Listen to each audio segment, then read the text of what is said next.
This video is sponsored by Cake Wallet, the easiest open source wallet to store Bitcoin, Monero, and Litecoin securely on mobile and desktop devices.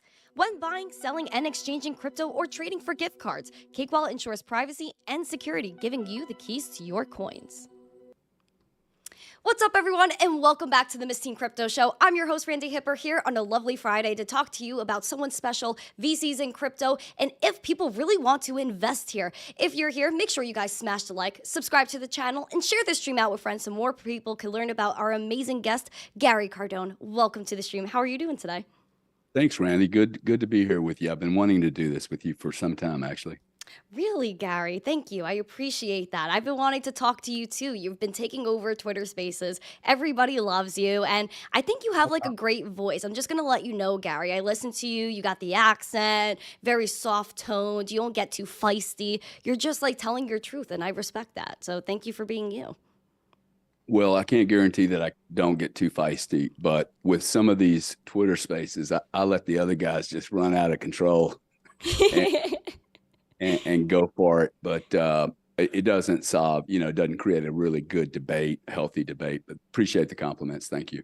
Of course, of course. And I want to learn more about you because I know you're big into venture capital. You're very into coffee, that we have some similarities in. Let's rewind. Let's go back in the timeline a little bit at teen Gary Cardone, high school, going into college. What were you doing at that time? What were your interests? What did you think you were essentially going to do with your life? I did not know. I was extremely confused. My story is a story of like not having a clue what I was going to do. I lost my dad when I was 9. And everything after that changed. Grant and I really, we didn't have any alpha dogs around us, and I think that's what's happening now. Like we've lost all our male alphaness. Like I have a really good sense that, if we were going to go and have a military conflict, there's a lot of people that know me that would be like, hey, I'm fighting with Gary, dude. I'm going with Gary. Cause like, I'm not going to surrender. I'll take the bullet. I just got through with 3.5 years with the FTC, and I refused to agree to something that was complete overreach. And I think I learned that from being a rebellious kid in high school, really uncomfortable. Look, by the age of 13, 14, Grant and I could have been elected to anything. We then we were just popular, cool little kids. No, I love that. Completely wounded, though. Like really, really wounded individuals. We're 3-4 years now into not having a dad. My mom refused to date, which I kind of It's understandable. That was really cool. Well, she had a bad deal with a second mom. And, but she had that contract. I'll never put my kids under a stepdad. The problem was Grant and I had no alpha dog. So we became a little bit unruly, maybe a lot. I think I started smoking marijuana, introduced to marijuana by the Attorney General's son at 13 or 14. Wow. And dude, it was bang. Let's go. Let's roll. I found something that would like really capture my attention. School didn't do it. So then, whole popularity goes down. Angry to 18, go to college, same exact experience. I was sitting there going, oh my God, I cannot believe I'm going to spend 4 years doing this. I think I wasted 4 years of my life in college. And then went out into the business world. As soon as I graduated, 21 years old, I literally left my home, left Lake Charles, Louisiana, and went to Texas. And I think that you're going to find, I think there's a correlation between people that leave their comfort zone, their homes. Like I would recommend everyone leave the house at 18. Leave the house, leave mommy, leave daddy. See, I'll bet you your deal was leave it all and go experience the world and have to depend upon yourself. The confidence that builds. Grant Cardone, my twin brother, waited 8 years to do that. He stayed at home for another 8 years because he was just so screwed up. And I'm not saying I wasn't any more or less screwed up than Grant, but I left, right? I left and I went into a world that I didn't know, and I had to learn. I had to grow up, and it was awesome. Wow. So because usually twins, I was going to talk to you about this. They're very typically inseparable. And you were kind of mentioning, kind of went on this like rebellious path as teenagers, but you're saying 18, you left the house and you said, peace out, Grant, have a good time with mama. Like, why would you leave your brother? Or isn't that like some sort of like bond you guys have? Or is more like you guys were more like that independent vibey type? Well, this wasn't at 18. This was my mom kicked us out of the house, I think at 19. She got tired of it. Whoa, old Oh, school. oh no, my mother, Oh, her name was Concetta whoa. Neely Cardone. She was about 5'1", and I remember her talking to a guy named Michael Lejeune. He came to the house, knocked on the screen door in Louisiana, and said, Miss Cardone, where's the boys?" And she looked at this friend and said, "Mike, you're no longer welcome in this home. My children are a bad influence on you." So my mom was a tough ass. Okay. She never thought that it was other people's problems. She knew that Grant and I were like the alpha idiots. Listen, I'm lucky I did not die. Okay. I am Yeah. lucky we didn't kill someone. I'm lucky that the guy that introduced me to marijuana, 5 years later, he would run in the back of someone and kill someone. Okay. Because he was drunk. So, Oh. like, I am really, really lucky, and I'm really grateful that even though I made a bunch of mistakes, I didn't get in too deep of trouble. Yeah, I So mean, it seems like things are intense there, Gary. they're always intense for me. Yeah. If it's not intense, I'm probably going to get in trouble. And by trouble, I mean just bored and start doing inefficient things and silly things that don't really add any value. So at 21, I left. As soon as I finished college, I said, I'm out of town. Grant, I had written Grant off. Whoa. Grant was in so much trouble. I mean, Grant was in a lot of trouble. I think 2 years in Texas, I had to got on a plane with a gun because my brother had been pistol whipped and almost beaten to death. I had to go to the hospital, and I had to go find the guys that like did the duty on him, because that's what Italians do. But I had really given up on Grant, and that's when he started getting his shit together after he really hit the wall there, or somebody else hit the wall with him. Whoa. Yeah. So great story of anyone. Look, one of my best friends used to shoot heroin. It was in the streets. Okay, 7-8 years ago. One of the smartest businessmen I have ever met, and the nicest human being I have ever met. Total in federal prison, like for 7 years, cleaned up his act. I could literally send him. Where do you live? In Vegas? Oh, I'm in New York. You're in New York. Oh, I'm in Yeah. New York all the time. I could send him to you, and I could give the guy $10 million, and I will get all $10 million back. No notes. Just hey Joe, take care of my money for a couple of weeks, would you? He's awesome. So you got to be careful, I think, of judging people in their life and where they came from. It's not always it's the journey. You're on a journey. You got little things that you're like, that was weird. I'm starting to learn. I think that all of them are really great experiences if you can learn from them and really look at them accurately. I would think so, because what you're describing to me is so not what I would like typically picture. Like, you're so calm, cool, and collected. You're not speaking fast at all. You're like, yeah, like, what's up, man? Like, so I would never imagine you getting like hopping on a plane, ready to fight for your brother and like get into all this like drama. You know what I mean? So how did you kind of like? I know you guys are very successful now. So at like being on your own, was that when you kind of discovered like the business side of your life, or what were you kind of doing on your own before you and Grant maybe reconnected? Well, I think with twins, I'm a big believer to get out of your universe, get out of what's comfortable. I like that. Um, Look, we're individuals. Like we're unique. We're each unique. Just because we shared a birthing experience, I think there's a lot of deep stuff in that. But At the end of the day, we are unique entities. I have never done any of the businesses Grant does except invest with him in real estate. I find his business really, the real estate business to me is extremely boring. He calls it the coward's way of making a lot of money. I find that if I don't have something to intellectually stimulate me in a field where the guys around me are much bigger and they're titans, they're beasts, they're usually like monopolists or oligopolists or duopolists, which are very naughty people with nice words on them. Mm-hmm. That's the industries that I find to be really, really, as you said, intense.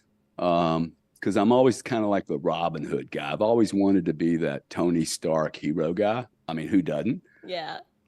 PBD actually the other day said, you remind me, you got the energy of he didn't say Tony Stark, Robert Downey Jr. I'm like, dude, I like that. I like that one, huh? Who doesn't want to be Tony like that one? Come on. Like, that's amazing. So what, like, kind of like rejecting real estate, you're like, that's like pretty boring. So like in your 20s, I mean, it seems like you wanted a lot of like stimulation. What did kind of catch your attention? What did you want to put your time and energy into? Was it something like more physical? Were you doing like sports? Were you doing like, trying to pursue some other crazy business? Like, what was on your mind? No, I had no interest in sports. I had 14 surgeries. I mean, 4 surgeries before the age of 18. So whoa. my ability to do certain things wasn't gonna, like, I wasn't built for sports, and then the surgeries didn't help. So I got really interested in girls, and then I literally left school. My first experiment, I studied economics and marketing. It was easy to go, hey, I'm going to be a pharmaceutical salesman. I scored the highest they had ever seen in their life. The guy was like, I didn't even like the teacher. He was such a scumball. But he said, dude, you've scored like so high. It's unbelievable. I kept that job 4 days. That's hilarious. All the drugs sitting in my trunk. And I'm said, hey, I am not going to spend my life knocking on doctors' doors, being treated like shit by nurses and waiting to sell them some Advil. This is a horrible job. Quit. Then I got the job in the energy business, got fired 4 years later for dinging around on my expense account, the very thing my boss taught me how to do. Really got in a lot of shame. I felt so embarrassed over that. So what did I do? I went to work for my brother-in-law and selling bananas, trading bananas. Okay. Bananas? It's unbelievable. It's a cool story. So many people are going to laugh at me. They laughed at me in the energy business, but let me tell you something about bananas. Bananas have a shelf life of 3 weeks. If someone can learn how to sell something with a shelf life of 3 weeks, remember, I had already been in the energy business, right? I got fired doing something stupid. It was really a silly thing, but it was my fault. And it broke my own ethics. That's the more, even though my boss approved it, I knew it was a little. Iffy. And so I leave the energy business that has the shelf life of energy is forever. Okay? That's true, yes. I'm selling bananas to the Cosa Nostra in San Francisco, like the mafia, and get a phone call. Hey, Mr. Cardone. Yes, that's me. That's me. I sound like a teenager. Yeah, that's me. Mr. Cardone, this is Salvatore Amadisius. And your bananas are leaking in the back. Like, they were all spoiled. How much are you going to pay me to buy these bananas from you and solve this problem for you? And I'm like, oh, my God, this is organized crime. I'm doing something dodgy. I have no clue what I'm doing. Immediately, I'm like, I got to get out of this. I'm going to go back if I can sell something that's got a half-life or a shelf life of 3 weeks, what am I doing here? I can go in energy and crush it. And as soon as I needed to make that mistake, I needed to acknowledge that it was a mistake, and I needed to get humility. I went back in the energy business and said, guys, I made a mistake. Please give me a job. And they gave me a job. And after that, it was like nonstop. That was 24 years old. Wow. What a journey. Yeah, but that was 3 years, man. There's a lot happened in 3 years. Yeah, that's a jam-packed 3 years. I mean, I can't say anything less than that. So you're in energy now. Like, what exactly do you mean by like energy? Were you working for like the Con Edison types or? No, I was working for the first job was to fill a 36-inch pipeline that you guys um, most people don't understand how energy gets into their home, but a 36-inch pipeline that's 3 feet wide diameter from Laredo, Texas, all the way to Houston. So, hundreds and hundreds of miles, if not 1,000 miles. The pipe was empty. My job at 21 years old was to fill the pipe up, okay, with natural gas. Oh, And that's scary a that little bit. that started the journey of being able to understand. I didn't know this when I was doing it, but I was solving a puzzle between how energy is produced, natural gas, oil, or electricity, how it's produced, what it costs to produce, what the taxation on it, and then how to move it from one point in Texas all the way up to you in New York and know every piece of the logistics chain of how it got there. And when you put the puzzle together, literally like solving a really complex puzzle, I didn't realize it at the time, but I was beginning to understand the entire dynamics of how any and every market is actually established and then how that market changes and matures. And that's really given me a tremendous foundation. And it is what today provides me with the certainty that Bitcoin at $37,277 is cheap. This is the cheapest risk entry point I have seen in my entire life of any asset class in the world, and that includes being able to buy it for 27 a month ago. Yeah. Based on fundamental understanding of how markets work, okay, and that this never breaks down. So that became the journey. I got fired. That was the job I got fired from. Yeah. I then went to work for an oil and gas company in Houston that drills holes in the Gulf of Mexico. Oh, wow. Big name. I'm 27. You're how old? I'm 20 now. You're 20. I was 27 at the time, making 70 G's a year. That's a lot of money back then, okay? That's still a little big of a bag in this economy. I mean, no. like, You cannot survive on 70 grand. But I love to spend 2 hours with you one day and talking to your audience, your followers. You can't. Y'all need to figure out how to make 150 grand minimum to really survive. yeah, we could jump down that rabbit hole. I mean, I wouldn't mind if you wanted to, but you could continue on with your story with the company. Yeah. So I'm at this big hotshot company, mahogany desk, big building. I mean, it looks like a large phallic symbol in the middle of Houston, Texas. And I mean, everything's fancy, man. If I would have had my dad around, or I would ask my mom, she would have said, "Don't change that job. This is all you get, dude. This is it. You have made it, right? You're a successful Cardone." I hated that damn job. I didn't like the people I worked for. I thought there was too much bureaucracy. Of course, in that industry. And there was a lot of gross inconsistencies. And the inconsistencies would be, I see an opportunity where I can arbitrage natural gas and make $5 million by making a $100,000 bet. They would say no to it. Oh, that's too much risk. I'm like, you guys just spent $200 million drilling a hole in 3,000 feet of water, and it was a dry hole, man. Like, what are you talking about? Like, I literally can lock this arbitrage in. So that it really showed me so many inefficiencies in their business. There was a company, and I would encourage everyone to keep their eyes open around them, right? There was this company that popped out of nowhere called Natural Gas Clearinghouse. Gosh, I kind of understood what they were trying to do. The name told me exactly what they wanted to do. It was, I think, 12 guys, and I begged to get a job there. Got a job. I would have taken zero. From 70, I would have gone to zero. I still tell everyone this.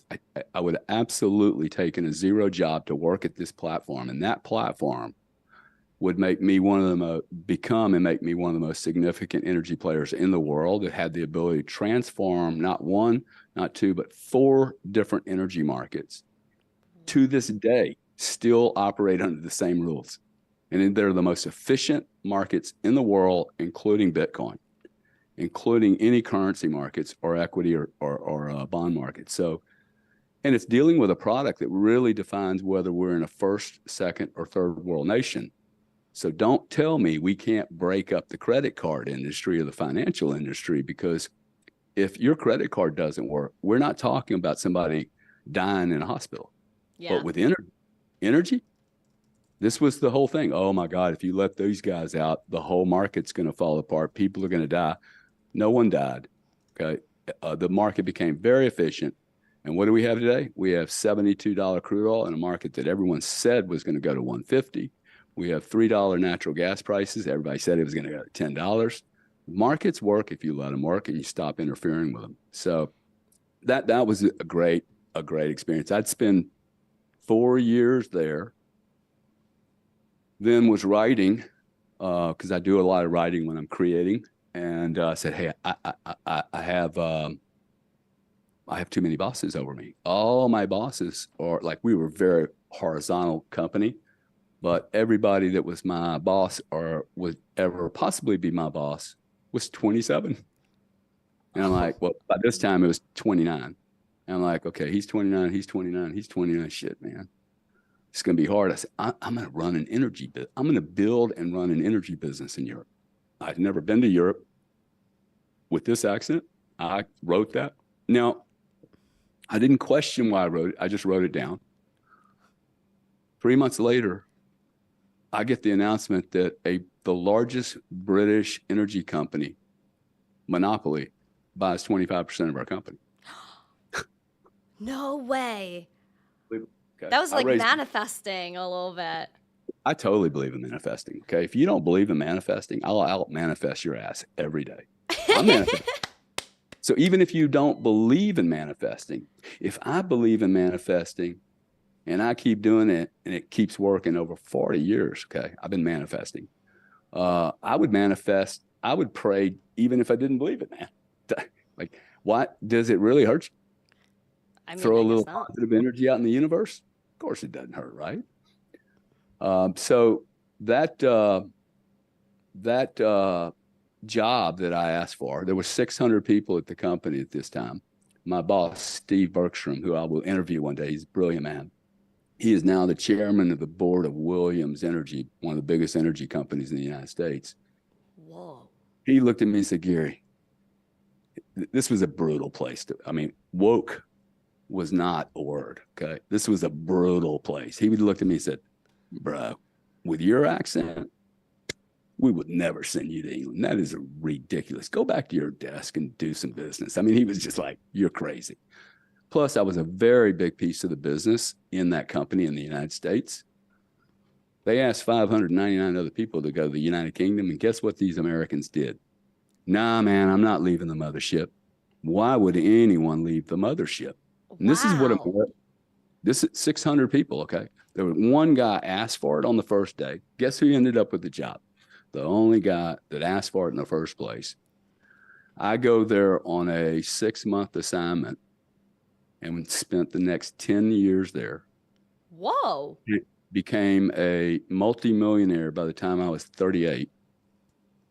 Was the CEO and president of the largest energy trading company, would become the largest energy and the most successful, profitable energy trading company in the United Kingdom, who like literally worked with the government to restructure all of the rules. The rules restructuring that we accomplished over there was so effective, it bankrupted the entire nuclear power industry because they were being so offensively taking money from consumers. If you put the right structures into a market, they will work correctly. Yeah. So that was a fascinating period of my life. I left at the age of 40, sold all my stock on one afternoon after a comment my CEO made, and gave them 6 months, came back to the United States. I'd sold all my stock at $57. I had never sold a drop of stock. Not one. I actually used my stock once. I called the company up and said, look, I can't afford this $3 million house in London. I'd like to leverage my 57-cent stock against buying a house. I don't want to use my capital. They did that deal, made a tremendous amount of money on that deal. Oh my gosh, that's insane And that you even thought of that. then got all my stock back and sold it at 57. And I watched that stock go to 60 cents over 6 months. Holy wow. Because Holy I wow. trusted my instincts. I said, hey, there's something not right here. I'm having too many headaches. I got 600 people working for me. Cool, I've made it. ExxonMobil's, I owned all the storage over in the United Kingdom. 98% of all the nat gas storage in the United Kingdom, bought it over a lunch table at the Lanesborough Hotel. Dude, I have so many cool stories. Like, just if you live long enough and you're really pushing it out there, the stories are just fascinating. Look, I'm not a brilliant guy. I'm a hard worker and extremely focused, but I was competing with every MBA you could imagine at Goldman, Bank of America. I mean, they tried to throw me out of the country twice in England because I was like jacking with it. So, they hated me. They did. They're They did. tyrannical over there, man. You The remember me? Europeans. Jeez, man. I mean, they came out with like a smart contract kill switch legislation. Like, if you have a smart contract, they literally want to turn it off. So it seems pretty typical of them. I mean, Well, saying you have to remember. You have to remember. Okay, the United Kingdom is an island. yeah. It's been an island. It's made up of pirates. Their entire business model is pirates, right? This is what they've been doing. No, they have no resources. If you go to Parliament, had private showings in Parliament. The big long building in next to Buckingham Palace. Where they do all the Big Ben building, right? Where Big Ben is. Yeah. I've been in the underground of that with private viewings. I'm walking around with my two bosses, and I said, "You guys realize that all this shit's been stolen, right?" And they're like, "Whoa, we forgot that." Not one product. Golded gilt chairs, boats, chalices, not one of them were made in the UK. They were all taken from a navy that was the most powerful navy in the world for many, many years. And that's still their business model, right? It's failing now, but they have been used to controlling the game for a long time. It is in their DNA to control it. It's just they're not even being tyrannical in their own mind. This has been going on for thousands of years. So for them, it's just very normal. I mean, I guess so. I feel like you had this different outlook on life where like a lot of people are very conservative as like, I'm never going to leave my house, never going to leave my mommy. And there's like so many people that I know that just like rely on their parents so heavily and just don't really think for themselves. And you kind of like even separated from your twin, which I know was a big thing to do. Even if you didn't want to do it, you still did it. And then going to Europe, especially as a Southerner, oh my gosh. I mean, that had to be a trip on itself. How did you like feel about Europe comparing to the South? Because the South is like, you can carry, you have like a different sense of like freedom. And of course there's like, cool, like, line dancing clubs and such in the South that I want to like investigate one day. I want to go line dancing, Gary. I know it's a random fact, but it seems fun. And then comparing like that life to Europe, I can't imagine what the switch is for you. Well, look, with Grant and I have a tremendous amount of energy individually. I don't know where we got the energy, but I love it. but both of us in the same room, like you'll notice that we do nothing together. Very few events we do together. We consume a tremendous amount of O2. And so I needed to get away. Look, still today I get interrupted 3 times a day. Hey, Grant. It's like, oh my God, you're driving me crazy. So, I think the conservative way that you just described, if anyone just does the research, okay, how many people that still live with your mom or their mom or still have friends that are, at 13, they're best buddies. Like, this is not normal, okay? People don't keep their 5-year-old relationships. I mean, when you're like my daughters have been my daughters have been on more airplanes than you and all your friends combined.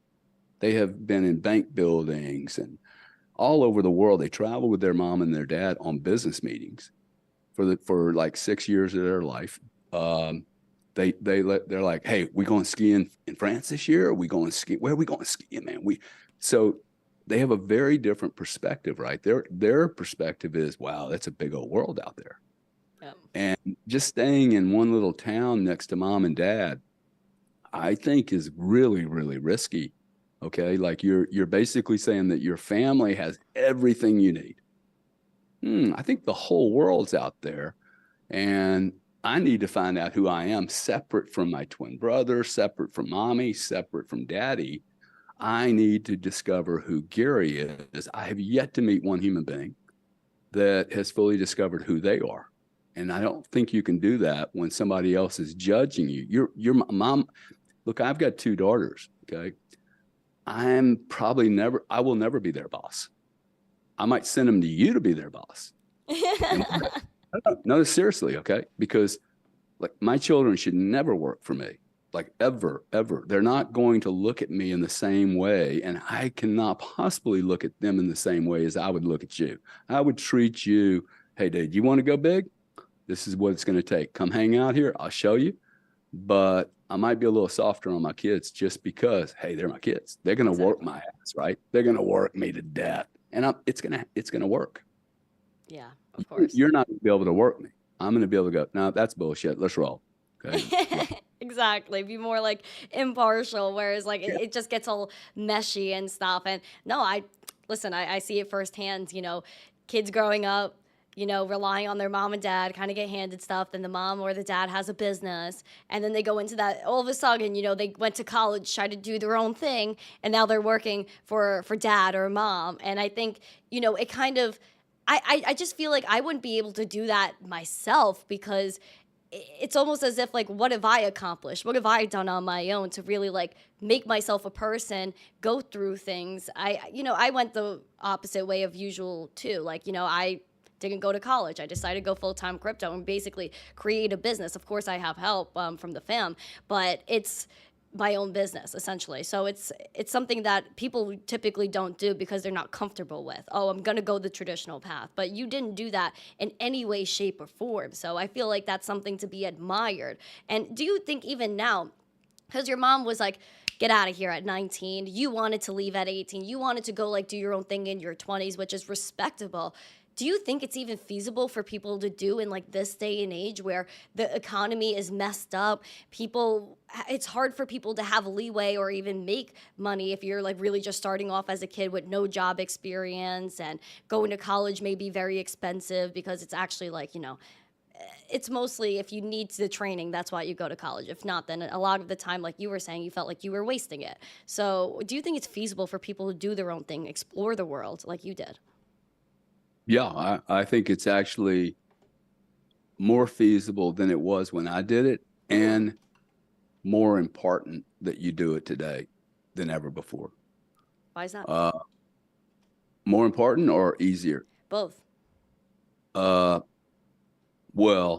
first off, you're tapping into an entire universe at 20 years old without even leaving your house. You have it looks like you live in a $40 million,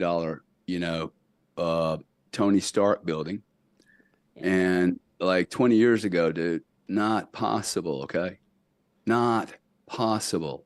You're letting people know when you have coffee every morning, and you're not paying Dunkin' Donuts, and they're not paying you. No. But you're using but you're laughing, but see, I look at this as the leverage. You asked me a really cool question about, hey, when did you get on Twitter? I got on Twitter, and I'm doing these social media things for one reason. I'm going to regret not doing it in 5 years. Okay, first off. Secondly, the window of opportunity here, this isn't just about Bitcoin, okay? This is happening to planet Earth. We are digitizing planet Earth. It is happening right now. Your background is proof certain. Yeah. We're digitizing planet Earth. We are in the metaverse already. We're here, dude. You may not like it. We may laugh at it and say, wow, this is fucking two-dimensional. It's not as two-dimensional as it was 2 years ago. Not at all. The advancements here, okay, you and I in my lifetime, in fact, I think you and I before 2028, this experience is going to appear almost perfect, like as if we're together. Oh, absolutely. Like we're going to go way, way, way, way, way beyond what anyone thinks we're going. I don't think anyone can imagine what's getting ready to happen here, because we don't have the framework. Okay. Anyone that's above the age of 15 or 16, anyone above that age, we have a framework by which we were raised on how things work, how you use money, how you communicate, what's okay, what the moral standards are. Everything has changed in the last 10 years. Absolutely. And so I think you throw out all the analog 20th century and you say, in the future, we will live in a future where all of this looks, everything that we used before, say 5 years ago, will become like the 8-track tape player. I mean, I saw, that's so messed up, because I saw a video. I don't, listen, I don't even know, because I saw these kids I saw like a TikTok video or something, like a little short, and it was this mom, like a millennial mom, showing her kids a DVD player and like how to get the DVD out of the actual plastic thing. You know how you have to press the button in the middle? These kids could not figure it out for the life of them. And I was just sitting there like, I used to have the VCR? What is it, VCR? The VCR tapes, the DVDs, and I was just mind blown. I was like, so what if I have kids, what are they going to think of me? Because everything's digital now. These kids don't even, they grew up with iPads. Some kids grew up with iPads in their face. They know how to use it better than 30-year-olds. I don't know if you can see this, but just it's probably really bad. The Atari? Well, it's basically 1, 2, 3, 4. It's about 10 DVDs packed in little boxes. My 75-year-old sister, who has nothing to do but watch CNN and Fox and try to figure out who's right and who's wrong. Oh. She sent us that note. She's cleaning out her house. She said, Grant and Gary, would you guys like some of these DVDs? I would hate to throw them out. We're like, yeah, man, make sure you store them. Okay, we're going to go find the equipment that actually plays those things. I mean, my God, right? So we're never going back. We have never gone back in time. Ever. You cannot show me one time in history. This is why I get so frustrated with the maxis. Because in order for the maxis to accomplish what they want to accomplish, you and I have to live in Mad Max world. Mad Max is the only way we get to Bitcoin standard in 3 years, okay? Otherwise, it's going to take 15, guys. It's just going to, you can't digest all of this stuff, okay? You can't drink 4 cups of coffees, even if they're on sale. You can't drink 4 cups of coffee and enjoy it. So, and you can't go global. Try to remind everyone, it took 52 years for Visa and MasterCard to obtain a monopoly, a duopoly structure that is probably the most coordinated and protected duopoly in the world ever. Unbelievable. It's heinous what goes on. Okay. You're like, oh, wow, I can't believe he said that. Why are you responding that way? No, it's just like, I agree with you. And that's why, because it hurts my heart. And I rant about this all the time on the show in the mornings, because it's just like, everything is coordinated. It comes from like one group, Gary. It's like the Bank for International Settlements. Have you heard of them? They control 95% of the global economy. They're unelected bureaucrats that decide, okay, these group of countries will work together today on a pilot. You're going to print next week. No, you're going to print next week. And then you come to how the bank started here. And it started off with like the American Revolution. And the European bank basically started a new branch here. Where was the difference? And then they had the US dollar. But what was the difference? Because it's the same people that created it all. And then you look at the banks, and it's all like little branches. It all connects. It like all melts up to the top. And then you have like Visa, MasterCard, who are different companies, but have the same objectives with account abstraction, which is you giving your private keys to a company for the sake of account recovery and automatic payments, all for the sake of quote unquote convenience. So it's like they have the same goals. The banks all work together. They're all a part of Fed now. When shouldn't the banks want to not have all of this happen? Shouldn't they want there to be that intermediary? But they're fighting against their own goals. So that's what gets me frustrated about the whole thing. It's just a whole mess. And it's, like you said, completely coordinated, and it frustrates me. Well, I didn't necessarily say it was coordinated. You did. Well, yeah, I'm saying it's coordinated. But look, maybe there's a different way to look at this, and a way that doesn't make your gut wrench. I'm going to build a case that, and I know, like, I get the banks and the banking industry and Visa, MasterCard, you know, they're not going to like me. They're going to hate what I'm saying. You only hate what I'm saying if it's not true, or if it stings a little too close to reality. So we know for certain it's true. So I'm not lying. I don't, you know, smash anybody just for the purpose of smashing anyone. I'm going to build a case that the pencil and the balance sheet from, you know, positive income to cost, credits and debits, that until just very recently, we needed the system to work the way it's worked, that you needed central authority. See, I actually believe centralization is brilliant. We are on a centralized platform right now. Exactly. It's up to you and I to be honest, be transparent, really be, you know, available. If we are, that's the only thing that you and I decentralize. We are decentralized. You're in New York, I'm in the East Coast. Now, if whatever platform we're using decides to censor us, that's a problem, right? But if we did have, in fact, I was with Yusko about, I don't know, a few months ago. Mark Yusko, love Yeah, Mark. he's a cool dude. And he and I we're laughing with each other and talking about some stuff. And I said, Mark, you know, and I know centralization is actually better than anything else. And he looks at me like, oh my God. I said, he's a good Southern boy. I said, if your God, not my God, was running the centralized authority, we would have no problem. He's like, that's a fact. Centralization is actually very efficient. Okay, very, very efficient. It becomes inefficient when you have people messing with the data, the actual rules. And that's what's been happening. You have people that are messing with their P&L. I bring some of this back to how Wall Street reports earnings, how 22-year-olds have controlled companies that are trying to build multi-billion-dollar companies have to report earnings on a quarterly basis. I will never do that again. You cannot possibly build a great military, a great anything, a great school, a great church, anything, if you have to report on quarterly earnings and those quarterly stats are just about making money. Okay, you can't build a great company like that. If I was building my social media sites here, or my influence, or whatever you call this community, I don't make any money on this. So this would be a failed project. But my user base is like, whoa, dude, that's pretty weird. Where is this guy coming from? See, just what I'm doing should show everyone, like you can say, oh, Gary's throwing a bunch of money at this. No, I'm not, dude. I've got 3 cameras here, $800 worth of lights at best, and in a room that I used to have a bedroom in. Cost me hardly anything, and I'm going to be able to write it off to the tax man. That's so like smart. the leverage we're getting. Okay, the leverage we're getting.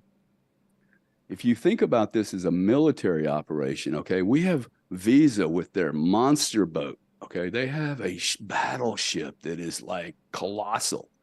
They eat up about 58% of all the credit card transactions in the United States. Okay, MasterCard picks up the other. You have 2 battleships, has 72%, 72 cents out of every dollar's hanging out. Like they act like they're competing with each other. Shit, man, they're not competing with anything. Okay, except maybe American Express, who serves a completely different market. That's who I use when I'm using credit cards. Mm. Which, by the way, I think credit cards are great for me. I get to file disputes all the time.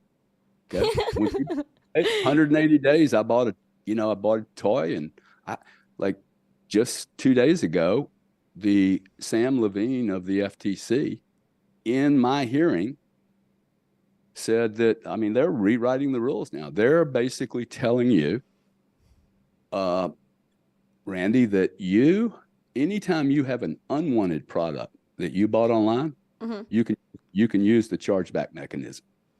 So what went from, he literally used the word unwanted. He also said fraudulent or incorrect. But, when Joe Consumer thinks they can use the chargeback mechanism, a heinous penal violation against the merchant, it just cost him like $100 chargeback, cost a merchant $400. Yeah, that's.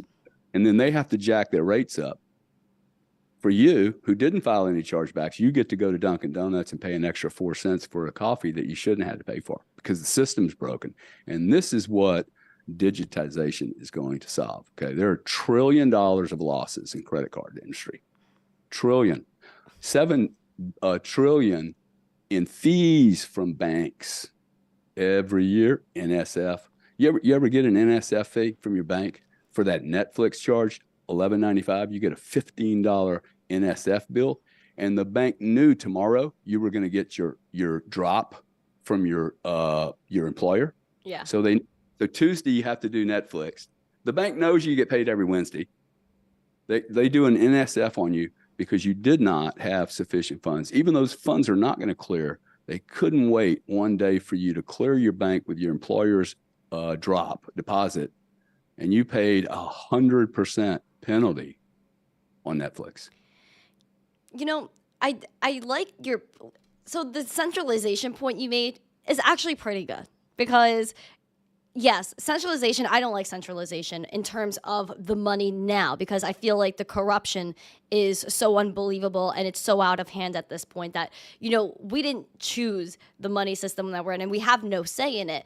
Especially the banking fees are a huge issue where, again, like people don't have money, so they're going to charge you more money because you don't have money in your bank account. Or you have to have a certain amount to be banked. You have to have a certain amount of money to be an accredited investor. So you have to be ahead of people to get farther ahead of people. And I think, again, like that's where like kind of Bitcoin ties in, where it's like there is no centralized entity and that it's more you opt into that system.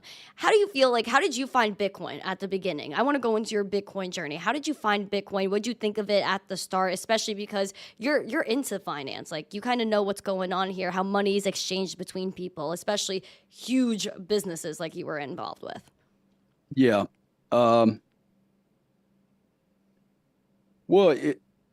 look, I'm very, very inquisitive person. I understand. Yeah. And once you do something big and you realize, oh, wow, like adding a couple of zeros to a business plan is just adding a couple of zeros. It's not really, this is the stuff that really irritates me about school because no one's ever even told you that before. You've never heard that, hey, man, it's just another few zeros. Yeah, never. Never. It's a very, very important rule. It's like, hey, these are zeros. They don't even matter. We're already digital. See, I knew that. So when I came into Bitcoin, I'm like, well, you don't have any money in your pocket right now. I have more money sitting on my desk than probably half the people that are listening to this thing. Nobody carries any cash in their pocket, which I find bizarre and very interesting that there's so many Bitcoiners think that people are going to do self-custody when I don't know anyone other than me and my twin brother that carry cash in their pocket. It weighs nothing.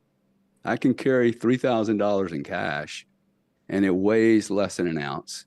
I carry 10 ounces of gold everywhere I go for 20 years. Yeah. Why? Because you never know what's going to happen. So 20 ounces? Carrying on 10 ounces? Like, is that, I mean, I carry phones, I carry briefcases, wallets, all calculators, laptops. I mean, I carry so much shit with me, but I can't carry some $100 bills. Why?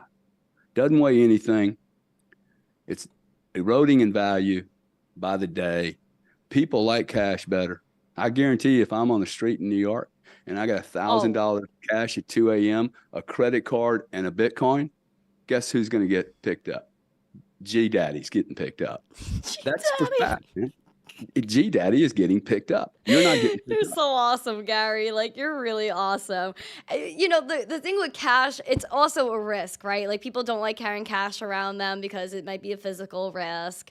Also, you know, it falls into like what I was talking about before, kind of giving up your freedom for convenience, where cash, you have that privacy, you have that fungibility, whereas you have your debit or credit card, you don't gotta carry nothing. You don't even have to carry a wallet, Gary. You got the tap and pays. So you're just walking around tapping and paying, and you don't have to worry about anything, all for the sake of convenience. Again, that also gives up your data, that gives up your privacy, because they're gonna know every single thing you do, which slides us into like the CBDCs and, you know, banks being tyrannical. As we know, they like to censor people. So then, you know, I think that's why people might enjoy Bitcoin, because you get like that convenience factor in crypto, that convenience factor of having that digital money, and also that safety factor of like, okay, like no one can really take that Bitcoin from me if I'm on the street, because they need my private keys and they need my password, so on and so forth.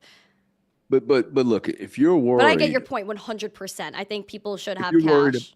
yeah, if you're worried about it getting hammered on the streets for $500, you should seriously worry about publicly saying you're walking around with Bitcoin, because in any farm, You you know, I will would be agree with that too.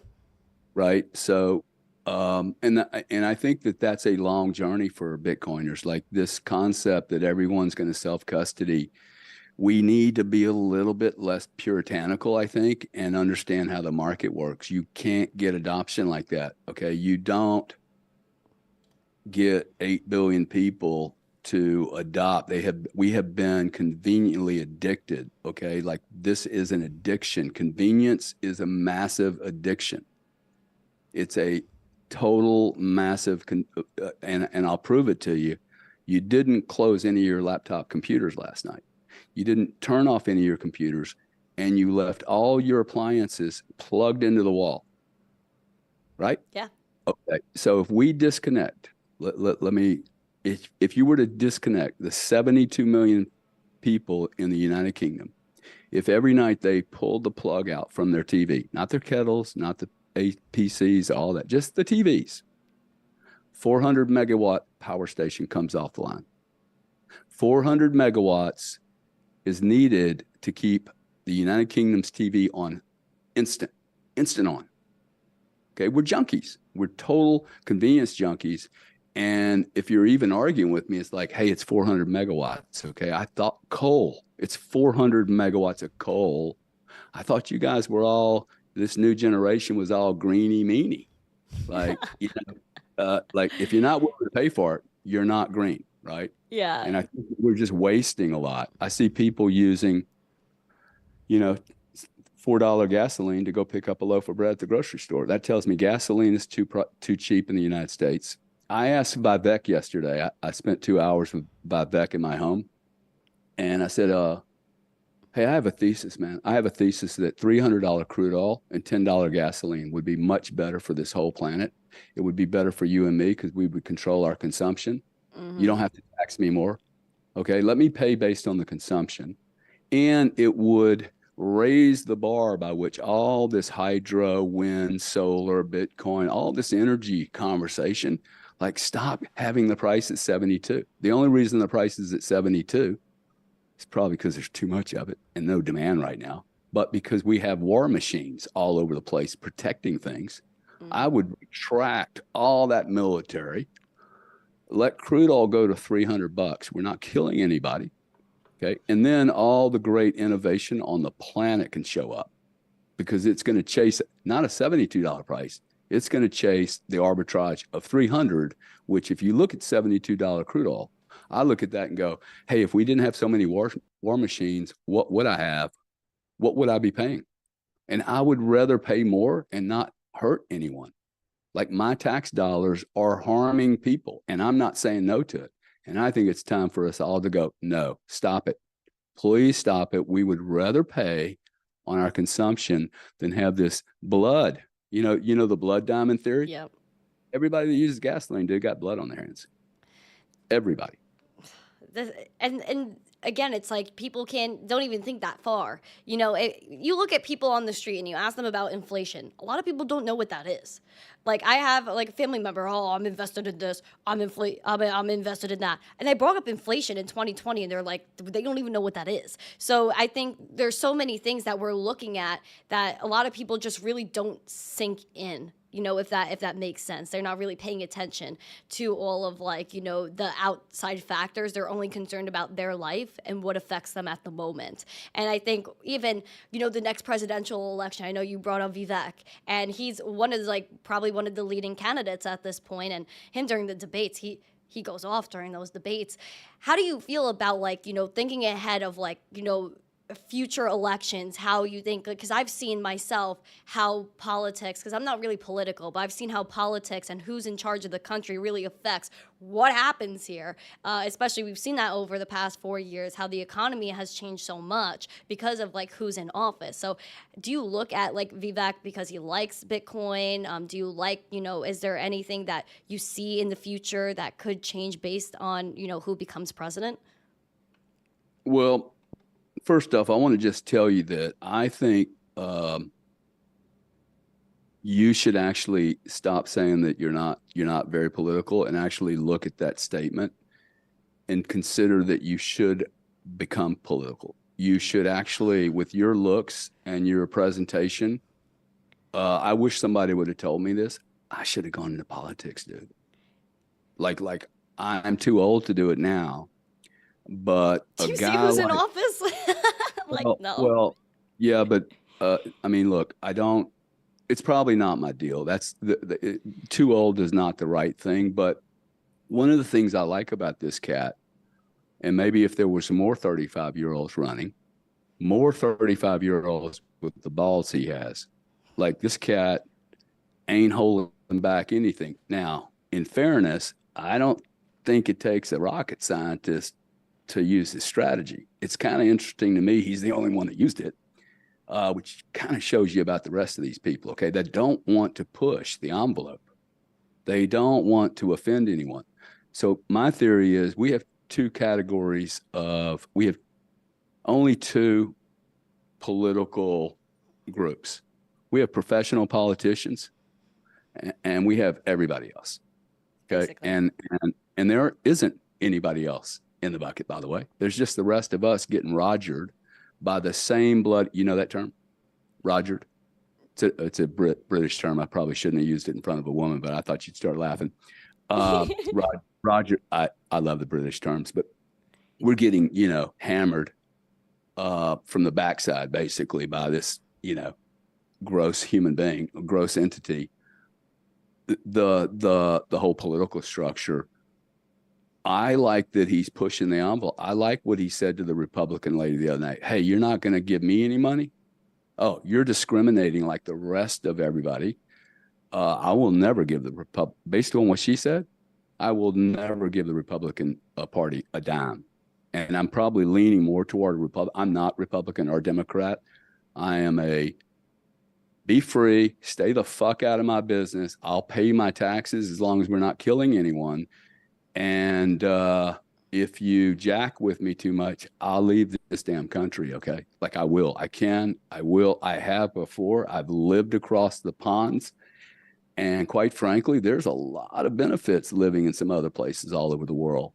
So I don't think I'm going to get trapped. I think your age people are going to get trapped. And dude, there's this window for politics right now.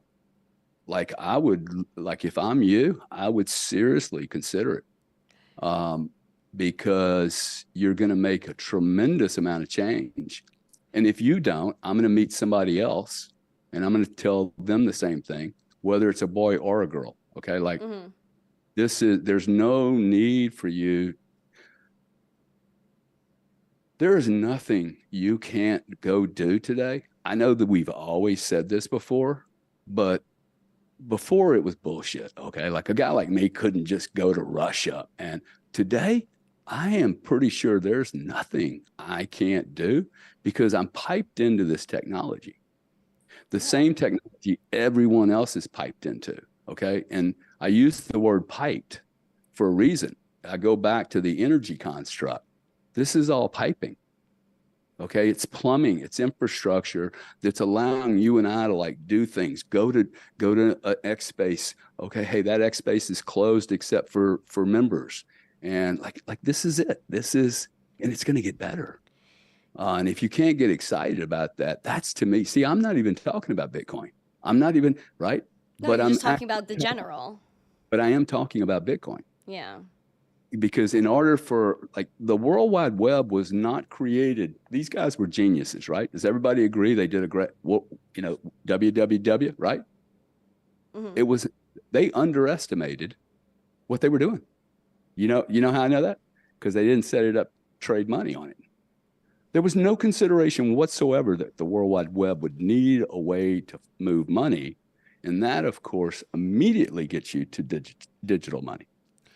And so now we're going through this phase, right? We're basically rebuilding the internet to be a true communication device, which I think money is nothing more than what we're doing right now. Currency, I'm either going to impress you and you're going to be like, hey, he's a resource, dude. I'm going to hold on to that asset, right? Yeah. And you won't abuse me. You'll be like, hey, look, it's time to go talk to Gary again. And it'll be a collection of your things, right? And you place value on it and someone else doesn't. That is currency, okay? Because we're using each other's time right now. 100%. Money is an accumulation of time and energy. Is kind of like how I time, energy, and value. That's what money is. And like, speaking of money and like, politics, it's just for what I've seen, it's just like, I think Vivek is probably one of the few, but how do you like, get the funding? Like that's where it all comes from. Like a lot of these people like are being paid, like they have certain people backing them, so it's hard for you to like start out as like somebody that maybe has nothing and become someone that has like funding, especially if you have ideologies that maybe won't agree with these one or two parties. So I do agree that there definitely needs to be younger people and different perspectives. It's just how far can they really go if they try, if they're not connected to the quote unquote right people? Well, I'll bet you that I have 10x the amount of people that know Gary Cardone. I mean, no one's known me. They've known my brother, but I bet I've 10 or 20x in 3 months the people that know Gary Cardone, and it's cost me less than $1 a day. So I'm going to say to you that if you want to be one, I think you go get around some politicians. You have an interview status here. You can interview people. You can go, like I'm going to a Bitcoin thing in Las Vegas in December. I'm going to one in Fort Worth next week. There's a bunch of politicians there. I'll shake hands with them. You could shake hands with them. You don't have to go have $1 million, right? Now, Vivek, what did Vivek do? I bet Vivek went online and tested if he could get any traction. He did have money.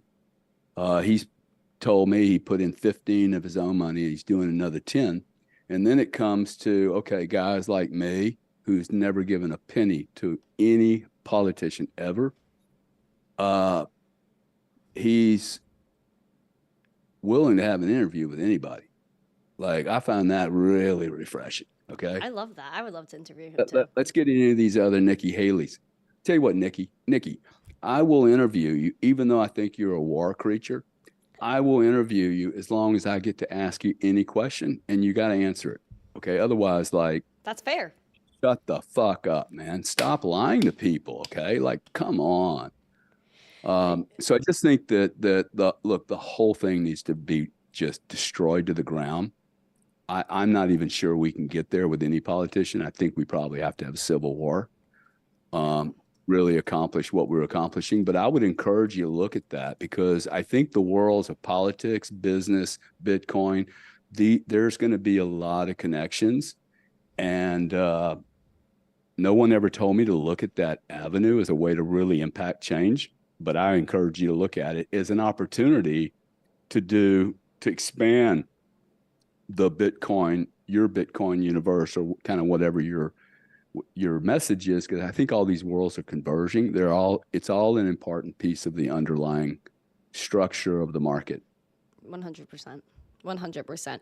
I think Is that this. too boring? Is that too boring and deep? Should I? No, like I love that because I think we're really at a pivotal point in history where I think a lot of American ideals are on the line. I think the global financial system is on the line. We had at least 5 bank failures in the US this year. We saw earlier this year that some incidences in the United States with like SVB, First Republic, that had some global issues. Like other countries had issues because of our issues. So everything is so interconnected with each other that, something happens here, it could have a ripple effect elsewhere. And I think it all starts with like, again, like who's in charge, who's making decisions, where's the money, how's the money, the resources we have, the relationships we have with other countries. It's just a lot at one time. And I think social media probably propagates it a lot more and spreads it a lot more, just the drama, I guess I could put it lightly, the drama that happens in this world and makes us think, panic, and feel like, oh my God, we can't do this, we can't do that, we can't change anything. What are we going to do? When really we could have changed. There could be a lot that could be fixed, done. It's just a matter of if we do it and if we take that stance as a society collectively. So that's kind of like where I'm at the whole thing. Yeah, I think we should be asking why the regulator allowed at least 5 companies to steal billions and billions and billions of dollars from Joe Consumer. Now, this same regulator was busy jacking with me for $100,000 for 3.5 years, a guy with a flawless record. Okay, I could have made billions by being a criminal with the Russians with natural gas in Europe. I never did any of that. I literally spent 3.5 years, destroyed a marriage. Okay, destroyed a marriage. Didn't destroy a great company, but 3.5 years to fight a suit over $100,000. So I spent lame. $7 million, and that'd have been cool if they'd have like found something really bad. Okay, but dude, like SBF was there. Like none of these half of those banks would not have gone down had that crime not been committed on the watch of the FTC and the SEC. The SEC is living in a world of la la land. The 80s, they can't even hire people, man, for this job because No they're one saying wants it. you can't own Bitcoin. Well, if you don't own digital, you're not a digital expert. This is not a book theory class. You have to own this stuff. There's going to be digital police, I guarantee you, Vivek, he'll get rid of all these regulators and he'll have a digital cop. He'll have a digital oversight guy, exactly what they're doing in Europe. Why would you put some guy that only knows about paper markets? He is part of the crime on Wall Street, dude, this Gary Gensler guy. It's the whole so thing. he doesn't know anything about a proper marketplace. He has never known anything about a proper marketplace. So we need digital experts. We need young people coming here, shaking the tree up, understanding this is global. Well, that's why I keep saying, hey, look, broaden your thing. Politics. You could be, big media. Big media is getting destroyed, okay?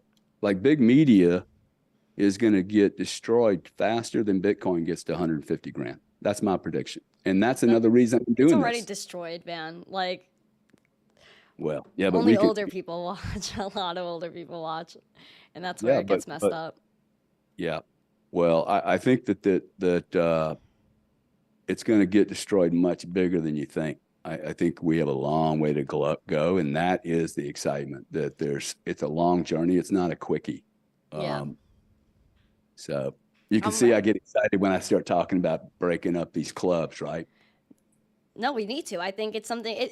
If you look at like the banking system and who's been established where, this is like, organizations from the 1800s that people don't even know are connected because it's just ingrained in society and people just like, all right, this is the way things are. I mean, why would we picture anything different? So I think it's kind of like jumping out of like the matrix. I hate to bring up like this basic phrase, but we're like kind of exiting the matrix and finding out what's really happening. And that's what happened when I first found Bitcoin. Is I was understanding like, okay, the banks, I don't earn interest. They hold my money. I have to trust somebody, but I could be my own bank. I could be in charge of my transactions, peer-to-peer, cross-border, no discrimination, and just so many things clicked for me there. And breaking out of like, okay, what happens in the financial system? Why are these people in charge?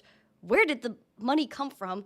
The origin of money, the origin of the banking system, I think is something that every single person should look into. And I appreciate you actually coming on today and just talking about everything that you have gone through, your ideals on business and the world, and where you really see a lot of this going. How do you feel like, kind of to close us out, like how do you feel about the future of cryptocurrency? Do you feel like we have a bright future here?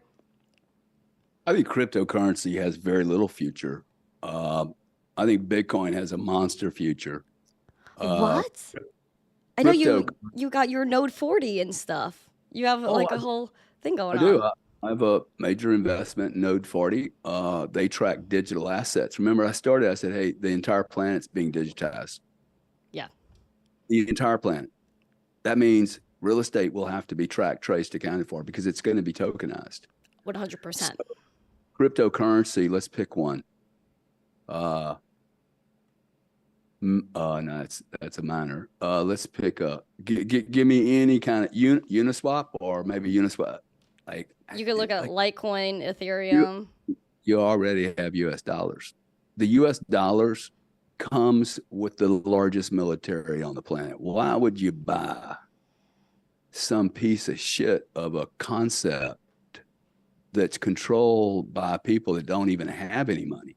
I don't like that's so insider trading. I'm going to develop a Gary Cardone coin. And then all of a sudden somebody gets sick in my family and I need $10 million to pay for my daughter's health. Like I'm stealing new coins.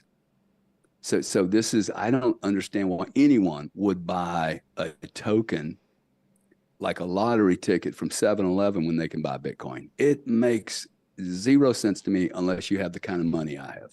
The kind of money I have, I get to take, a 30-year anybody to Vegas and go, hey, you want to go whack out 50 grand on the casino table? Let's go. We'll have more fun. Okay. But sitting there with $400 trying to buy these coins, thinking you're a day trader is not a job. Okay. It's not a job. You should go get a job with me. Your salary, then you start learning how to save money. And then you take that money and you invest in Bitcoin. Because we're trying to create future wealth. We're not gamblers, okay? You don't need to be a degenerate. It's not a high quality thing to be a degen, okay? This is not a new brand, a Lululemon. That's horrible to be a degen, okay? You will end up broke. Okay? I've not seen anyone in a long, long time be a professional trader without spending 16 hours a day, which is what I did. I don't trade at all. It's hard to trade. Very hard. Look, like a Sam Price, if I want to do that, I'll give Sam Price 50 grand. Go, hey, you trade that stuff, dude. You trade the volatility. Maybe it's not Sam. Maybe it's Galloway or whoever, but it's not my living. I have another living to do, which is to build big businesses and disrupt oligopolists so that our marketplace is better and maybe even bridge those two worlds together. So I just think that young people should you don't have any education on how money works. And that is a shame that the schools didn't teach, that the schools teach no one. They failed us. Tells you everything. Yeah. Tells you everything. Yeah.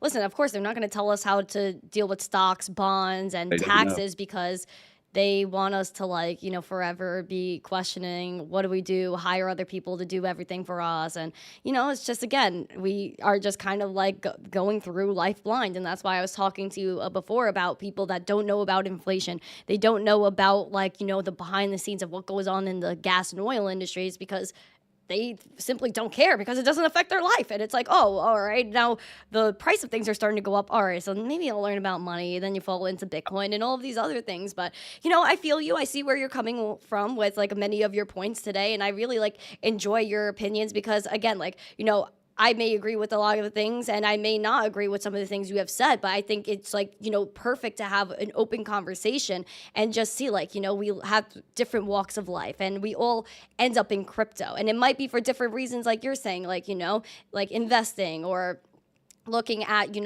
different, shaking up the financial system. That's why I'm here, is for the revolution. And I'm so excited to see where this takes us. Gary, if you had one thing to say to the audience today. It could be about line dancing in the South. It could be about Europe, what you ate in Europe. It could be about life, philosophy, business. Give us one thing from your heart that you want everyone in the audience to take away from this and learn about maybe in the future. I would say that this is going to be kind of really bad to end on, but it's the right message. It's not sexy and it's not all cool. Look at yourself in the mirror for 30 seconds to a minute and ask what it is you're trying to create on this planet. And it's going to be uncomfortable, very uncomfortable. You're not going to know the answer. And if you don't know the answer, go back in the mirror the next day and ask yourself, if you just keep asking, the only person I cannot lie to is me. And I think that if we do more self-discovery, you become more powerful. I mean, I just went through something in the last 7 years that no human being should ever have to go through.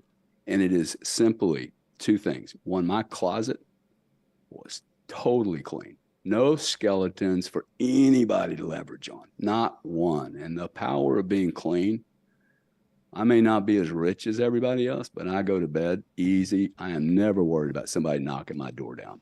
And they tried and they walk away with nothing. And that comes from looking in the mirror and just being you can't look in the mirror and be a bad human being. See, if you're a psychopath, you're not even going to look in the mirror. You can't even get your eyes looking. So that to me would be, imagine if all your buddies that are watching this just went and spent 1 minute looking in the mirror going, hey, what am I creating? What are you creating in the mirror? It's powerful. And anytime I get in trouble, I slow down and I go do that. Get off path. You will get off the path. Yep. Okay. There's only one way to know if you're on the path. If you're in the ditch, you're in the ditch and, oh shit, man, I'm way off the path. You know, the only way to know where the edge is, right, is to go over the edge. So don't tell me about anybody that, oh, there's the edge. Hey, dude, have you ever been broke? Have you ever lost $100 million? Because that's the edge. Okay. You only know the edge when you go over that edge. So I don't think people are really pushing their human innate abilities enough because I don't think they know what they are. And that's, to me, that's my message. I absolutely love that, honestly. I think it's something that everyone can sit on, think about what impact do you want to have on the world.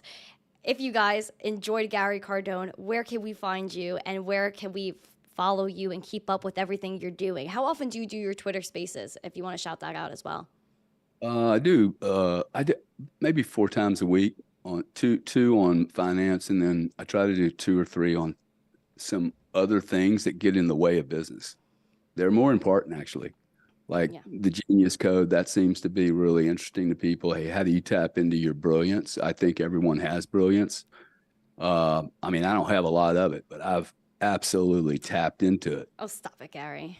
Well, no, but see, that's the important part. I would rather tap into a tiny bit of genius than every day use a lot of mediocrity.